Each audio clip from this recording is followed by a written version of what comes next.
Alléluia, na Jésus. Alléluia, Alléluia, Alléluia, na Jésus. Dans le Christ, Dieu s'est réconcilié avec le monde. Il a déposé sur nos lèvres la parole de la réconciliation. Alléluia, Alléluia, Alléluia, na Jésus. Alléluia, Alléluia, Alléluia, na Jésus. Yasolo, Alléluia, Alléluia, Alléluia, na Jésus. Alléluia, Alléluia, Alléluia, na Jésus. Le Seigneur soit avec vous. Évangile de Jésus-Christ selon saint Matthieu.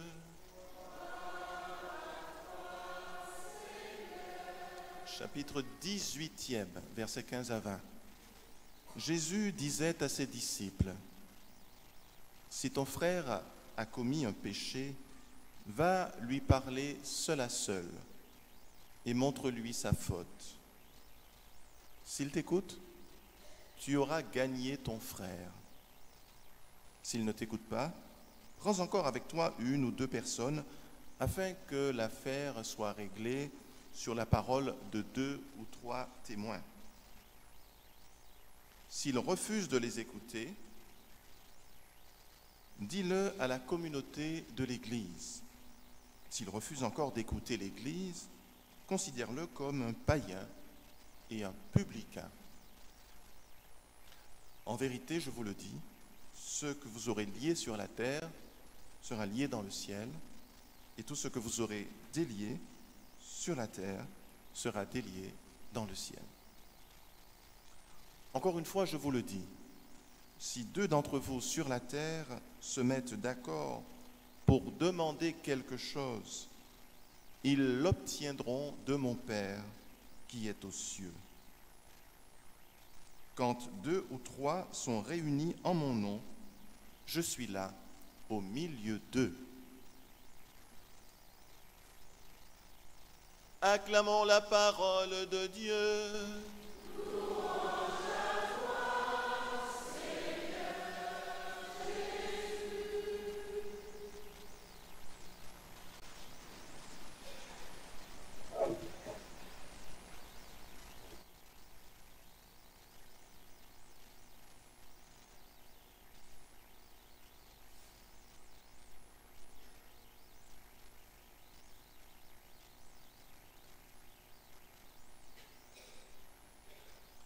Alors, frères et sœurs, vous vous souvenez que dans les tout premiers chapitres de la Genèse, on a cet épisode, chapitre 3, où, si ma mémoire est bonne, c'est le chapitre 3, où le Seigneur pose la question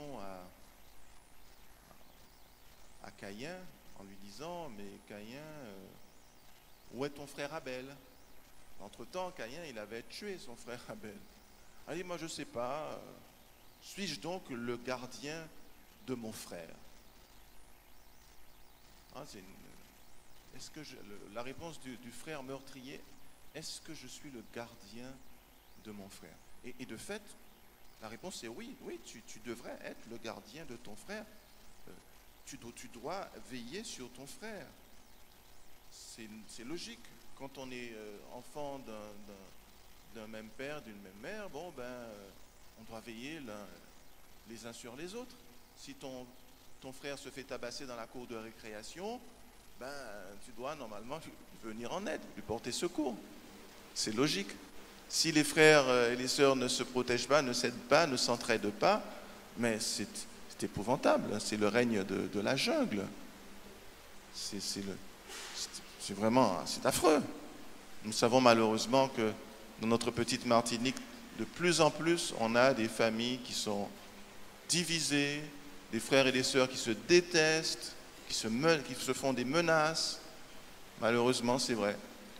C'est un retour vers la barbarie, un retour vers la jungle, vers la loi de la jungle.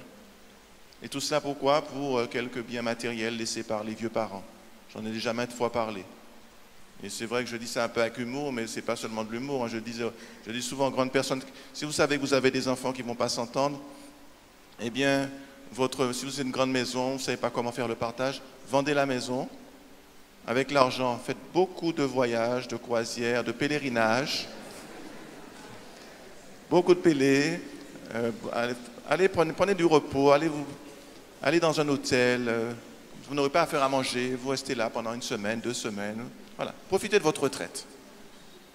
Et puis, voilà, ceux qui restent, alors vous pouvez donner quelque chose pour la reconstruction de l'église de Sainte-Thérèse, éventuellement. Et puis, bon, voilà, le reste va être partagé à part égale entre les enfants. Il n'y aura pas de combat, il n'y aura pas de soucis. Hein, ils ne vont pas s'étriper. L'un ne va pas prendre le coup de classe sur l'autre pour le morceau de terrain que vous avez laissé ou la maison que vous avez laissée. Pas de soucis. Parce que c'est vrai que dans les familles où il n'y a pas de bien, où les parents ne laissent rien, mais tout le monde s'entend. Il n'y a pas de problème, on s'entend, viens manger à la maison, voilà, il n'y a pas de problème. Dès qu'il y a un bien, il y a un souci. Alors, bon, si c'est le bien qui pose problème, on le vend. Ah bon, c'était une parenthèse. Je la referme. Alors, frères et sœurs, effectivement, les frères et sœurs doivent se protéger. Mais on entend, ils doivent veiller l'un sur l'autre, ou les uns sur les autres. On entend le prophète Ézéchiel dans la première lecture, chapitre 33, qui dit au prophète Ézéchiel, enfin, c'est le Seigneur qui dit au prophète Ézéchiel, et Ézéchiel le rapporte dans son livre, « Fils d'homme, voilà, je fais de toi un guetteur pour la maison d'Israël. » Si tu vois quelqu'un qui tourne mal, qui fait le mal, ben tu dois l'en avertir. Je t'envoie l'avertir. Il faut lui dire qu'il file un mauvais coton, qu'il va se perdre. Et si tu ne le fais pas, ben, il va mourir, lui, et c'est vrai qu'il va être perdu, mais toi, je te demanderai des comptes. Tu devras rendre compte de son sang. Si tu l'avertis et qu'il continue à mal se comporter, c'est son problème. Il aura son châtiment, mais toi, tu n'auras pas de souci, tu n'auras pas de problème avec moi. Mais si tu ne l'avertis pas, tu auras un souci avec moi. Tu auras des problèmes. Parce que tu dois rendre compte de lui. Alors là, c'est surprenant parce que là, il envoie vers n'importe quel membre de la maison d'Israël, mais ce n'est pas ses frères et sœurs de sang. Alors pourquoi est-ce que ces gens-là, ils doivent en rendre compte? Je comprends qu'on puisse avoir des comptes à rendre, comme c'était le cas de Caïn pour son frère Abel, parce qu'il est son frère. Ils sont du même sang. Mais qu'on ait des comptes à rendre pour un étranger, pour quelqu'un de... C'est assez surprenant. Pourquoi ça? Mais la réponse, c'est Jésus qui nous la donne. Il dit, ben, si ton frère a péché. Et il ne parle pas de frère de sang, il parle du prochain. Il parle du prochain. Et vous savez que pour Jésus, le prochain, c'est très large. Hein? C'est tout homme qui est un prochain. Donc, finalement, pour Jésus, nous sommes tous frères. D'ailleurs, c'est pour ça qu'il nous fait dire « notre Père qui est aux cieux ». Et non pas « mon Père qui est aux cieux », mais « notre Père ». C'est toujours un pluriel. On ne s'adresse pas à Dieu avec Jésus en disant « mon Père », mais c'est Jésus seul qui peut dire « mon Père ». Nous disons « notre Père ». Donc nous sommes frères. Nous sommes frères et sœurs, qui que nous soyons. Et donc la même obligation qu'il y avait de Caïn vis-à-vis d'Abel, eh bien cette obligation pèse sur nous, quoi. Nous sommes des prophètes aussi par notre baptême, comme Ézéchiel, prêtre, prophète et roi. Et donc nous devons aussi avoir une dimension prophétique dans notre vie. Et donc le prophète, c'est celui qui parle au nom de Dieu, qui avertit. Et donc, nous sommes responsables les uns des autres. Nous faisons partie, saint Paul nous le dira, d'un même corps. Et quand un membre est malade, tout le corps est malade. Quand un membre est à l'honneur, tous les membres sont à l'honneur. Nous sommes solidaires, que nous le voulions ou non, parce que nous faisons partie d'un même ensemble. Le corps du Christ. Mais je ne sais pas si vous mesurez la portée de ce que Jésus nous demande aujourd'hui dans cet évangile. Ça va très loin. Je ne sais pas si vous vous rendez compte. Bon, Si quelqu'un, vous voyez, il y a un gros mauvais temps, là, ce mois de septembre, nous sommes encore dans une zone, dans une période cyclonique, vous le savez. Imaginez qu'il y a un mauvais temps qui arrive, un super mauvais temps, et puis un glissement de terrain, puis qu'une route soit coupée, vraiment coupée, et puis à l'emplacement de la route, c'est un précipice, quoi, parce qu'il y a eu un effondrement de terrain, des milliers et des milliers de mètres cubes sont tombés, ont glissé, et donc la route maintenant débouche sur une falaise. Et vous voyez une voiture qui arrive, on n'a pas eu le temps, évidemment les services de la DDE n'ont pas encore mis les barrages et tout, ça vient de se passer. Et vous voyez la voiture qui arrive, et vous vous mettez en travers de la route, arrête, c'est coupé, arrête. Et la personne descend, elle voit effectivement ce qu'elle n'avait pas vu de loin, la falaise, et dit à monsieur, merci. Moi, si c'est une dame qui fait ça, madame, merci tu m'as sauvé la vie. Tu m'as sauvé la vie, tu as sauvé la vie aussi à mes enfants qui étaient dans la voiture avec moi. Merci de tout cœur, je t'en serai toujours reconnaissant. Alors, pour des choses comme ça, les gens sont reconnaissants. Ou bien quelqu'un qui a faim, vous donnez à manger, vous apportez une petite aide matérielle. Tout le monde va vous encenser. Hein. On va dire du bien de vous, on va vous applaudir. Mais si vous venez trouver quelqu'un qui est aussi en train d'aller vers une falaise, mais pas une falaise matérielle, mais une falaise sur le plan spirituel, elle va vers un précipice parce qu'elle prend un mauvais chemin. Par exemple, un truc hyper classique qui se passe régulièrement ici à Martinique aussi, un monsieur ou bien une dame, et qui convoite, je ne sais pas moi, le mari d'une autre dame, et puis elle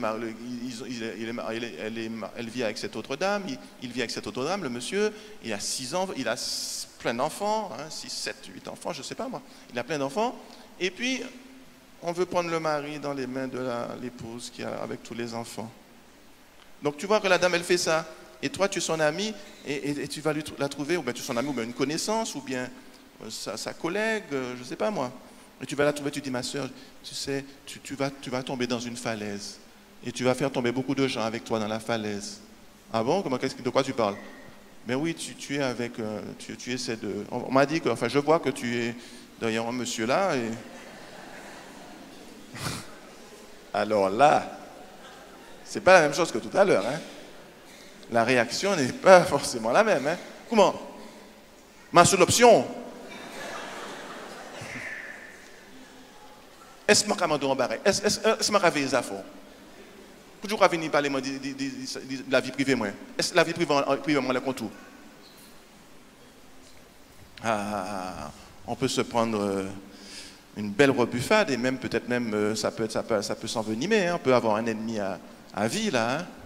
Ça peut ne pas rigoler pour nous. Hein. Ça peut être sérieux. Hein. Ça peut être explosif. Parce que vous savez que la personne qui est dans le péché, elle a sa conscience qui la travaille. Et parce que la conscience c'est la voix de Dieu, hein, la voix de Dieu qui est dans la conscience qui nous dit, mais ce que tu fais n'est pas bien, il faut que tu arrêtes avec ça. Et cette voix, elle est tellement persistante, c'est l'œil de Caïn, hein, ça t'empêche de dormir. Hein. Ton sommeil devient difficile parce que la conscience, elle te pique, là, la parole de Dieu, hein, cet œil de Caïn dont parle Victor Hugo, là, eh bien, il est sur toi et puis il te parle, il te regarde, il veut que tu changes. Et ça te travaille. Et puis quand quelqu'un d'autre vient en plus mettre les pieds dans le plat en te disant voilà ce que tu fais d'un mauvais coup de ton, tu vas vers une falaise, waouh, ça peut être explosif. Ça peut exploser. La figure de la personne qui vient en parler. C'est pour cela que nous avons beaucoup de mal à mettre cette parole de Jésus en pratique. Nous avons beaucoup de mal à faire ça. Ah, c'est pas mes affaires, hein, ça ne me regarde pas, hein. J'ai déjà mes affaires, j'ai déjà mes propres problèmes, tu crois que je me mets les affaires des gens? Et puis la personne, je ne sais pas ce qu'elle va me faire, je suis déjà bien avec la personne, je n'ai pas envie de me chercher un ennemi. Hein. Parfois même avec ses propres enfants, le garçon il mène une vie, on a du mal à lui dire, on est son père, on est sa mère. Ah ouais, si je lui dis, est-ce qu'il ne va pas se fâcher avec moi? Il ne va plus vouloir venir à la maison, je ne vais plus le voir, j'ai quand même besoin de la visite de mes enfants. C'est chaud, hein? L'évangile nous pousse parfois dans des directions qu'on voudrait éviter, quoi.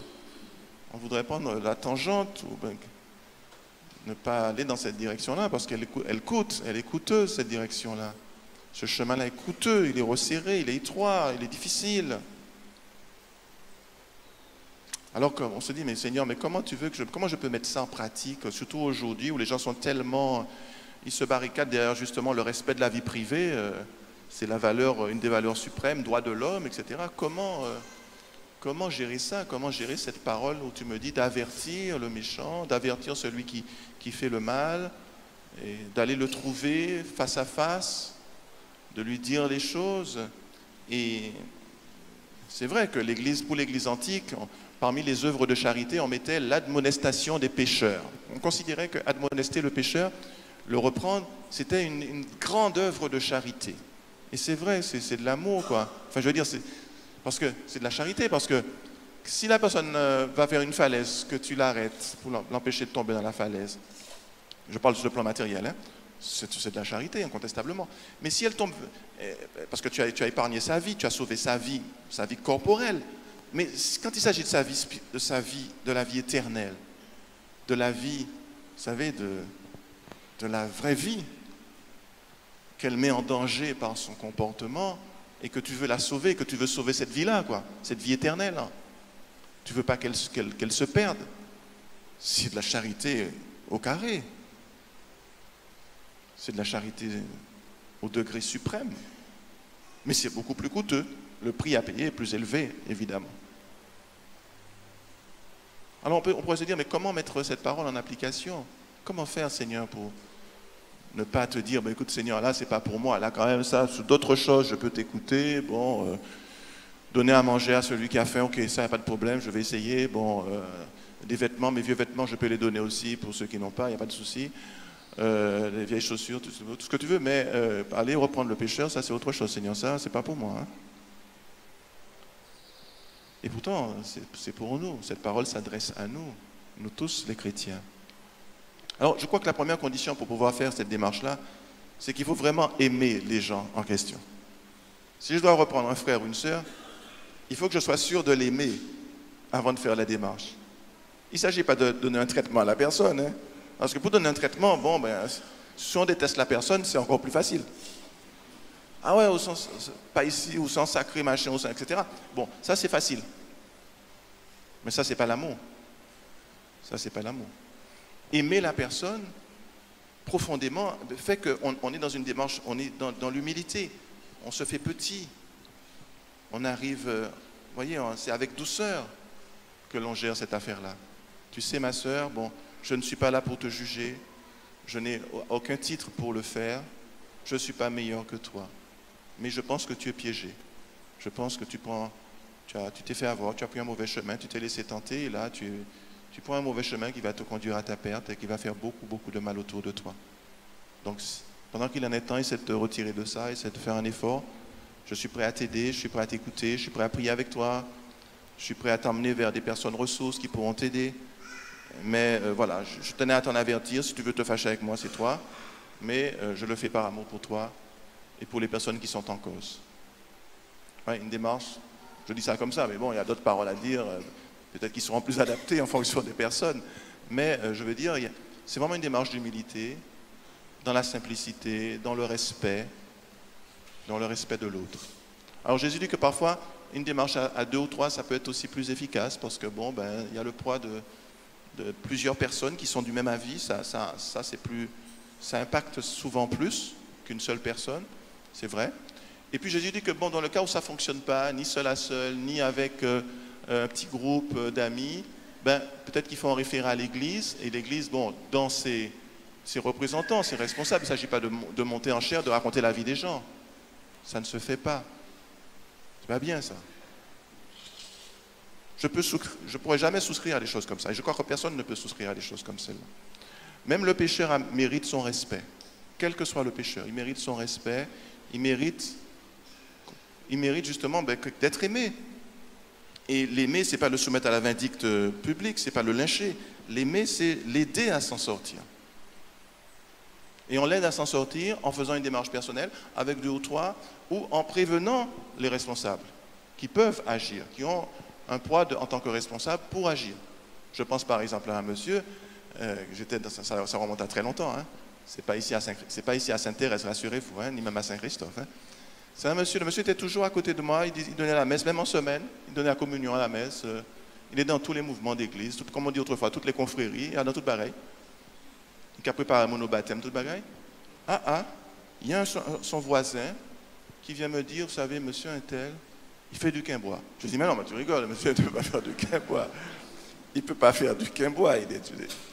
Il est dans tous les trucs d'église, il est tous les matins à la messe, etc. Il me dit, oui, il fait du quimbois. J'ai déjà été le trouver, il m'a envoyé balader. Et je le vois, il met des choses, là, il y a plein de trucs qu'il enterre autour de sa maison, là. Il fait du quimbois. Alors je dis, mais le monsieur était très convaincant. Alors j'ai convoqué la personne en question, j'ai dit, monsieur un tel, mais il paraît que tu fais du quimbois. On m'a dit que tu enterres, on t'a vu enterrer des choses autour de ta maison là. Il faut que, est-ce que c'est vrai? Il répond pas. J'ai dit, mais si c'est vrai, il faut que tu déterres ça immédiatement. Hein? Ah, mais il faut me protéger quoi, moi?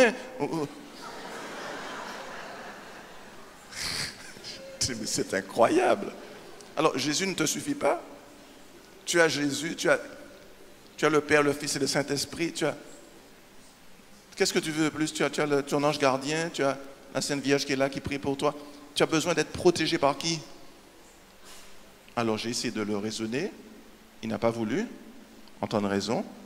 Alors j'ai dit, bon, puisque c'est comme ça, puisque tu veux faire deux chemins, et c'est pas possible de faire deux chemins, parce que ces deux chemins-là sont diamétralement opposés.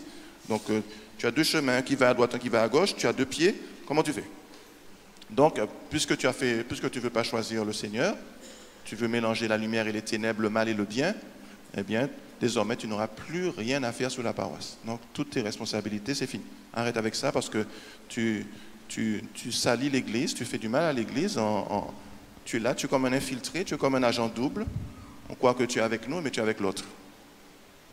Donc, là, le monsieur, il est venu avertir le prêtre qui a pu régler le problème. Mais je n'ai pas parlé du monsieur en chair. Ça s'est réglé comme ça. Elle n'a pas raconté les affaires du monsieur. Ça qui savent, ça qui pas savent, pas savent. Donc, voilà, la charité, l'amour pour le frère qui doit conduire cette affaire-là. Et puis beaucoup de prières pour pouvoir faire une telle démarche. Et je crois que dans la prière aussi, le Seigneur nous donne le feu vert. Il y a un moment où on sent qu'il faut y aller, c'est maintenant. Saisir l'occasion. Il y a une perche qui va nous être tendue pour que nous puissions faire la démarche et aider cette personne à sortir de ce chemin qui mène à la perdition, qui mène au précipice, comme je disais tout à l'heure. Alors frères et sœurs, nous allons communier maintenant. Demandons au Seigneur Jésus la force d'être vraiment ses disciples, de ne pas reculer devant le témoignage qu'il nous demande de faire pour lui. Témoignage de la vérité, témoignage de l'amour envers nos frères, vers lesquels il nous envoie et dont nous sommes responsables, puisqu'il nous sera demandé compte de chacun de nos frères. Alors puisse l'Esprit Saint nous donner la force de bien remplir notre mission et de la remplir avec persévérance et jusqu'au bout. Amen.